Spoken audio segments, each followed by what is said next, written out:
श्रीमद् भगवद गीता जीवन प्रबंधन का दिव्य शास्त्र।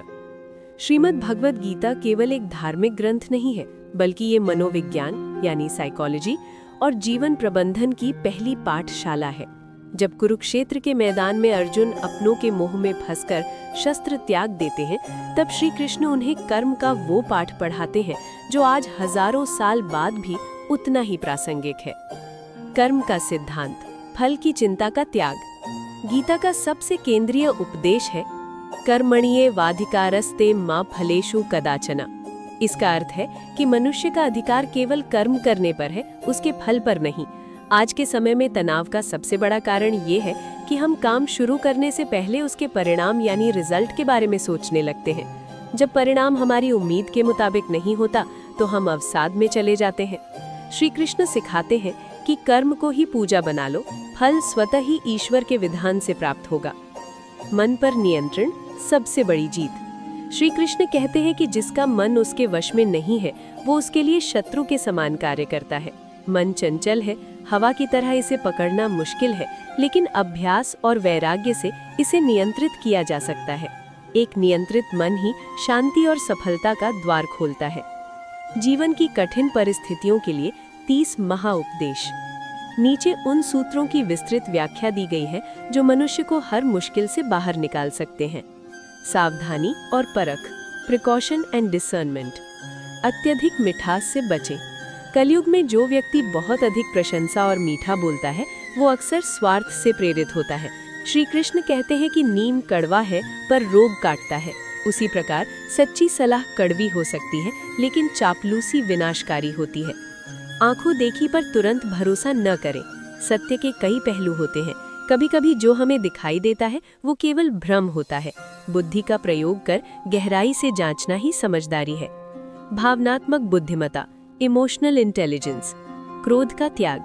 क्रोध से भ्रम पैदा होता है और भ्रम से बुद्धि नष्ट हो जाती है। जब तर्क मर जाता है तो इंसान अपना ही नुकसान कर बैठता है। गुस्से में लिया गया निर्णय हमेशा पश्चाताप ही देता है। लगाव ही दुख की जड़ है।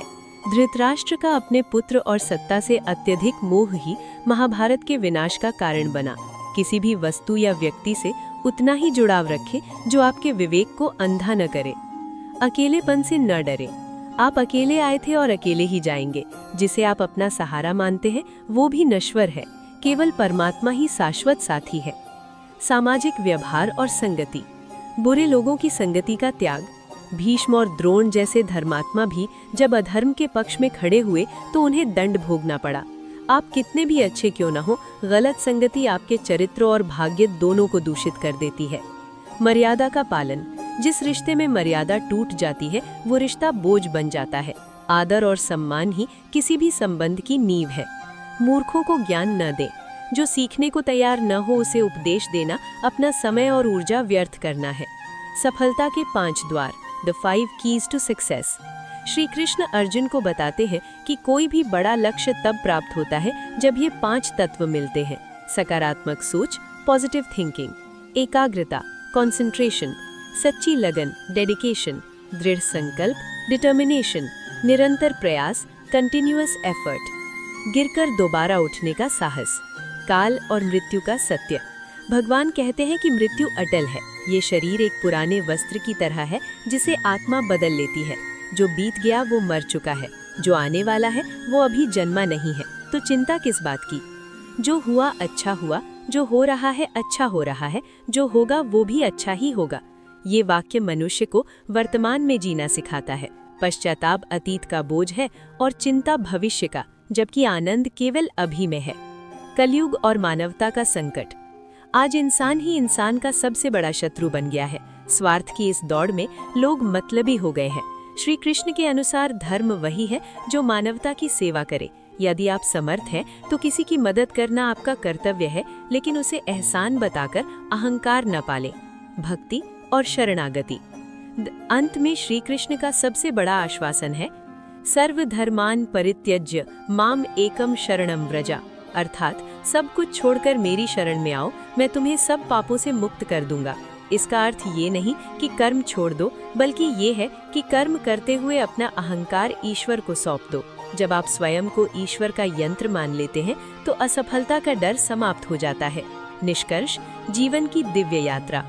श्रीमद् भगवद गीता का ज्ञान अमृत के समान है। इसे केवल सुनने या पढ़ने से लाभ नहीं होगा, बल्कि इसके छोटे छोटे अंशों को जीवन में उतारना होगा। चाहे आप विद्यार्थी हो, व्यापारी हो या गृहस्थ, गीता हर मोड़ पर आपका हाथ थामने के लिए तैयार है।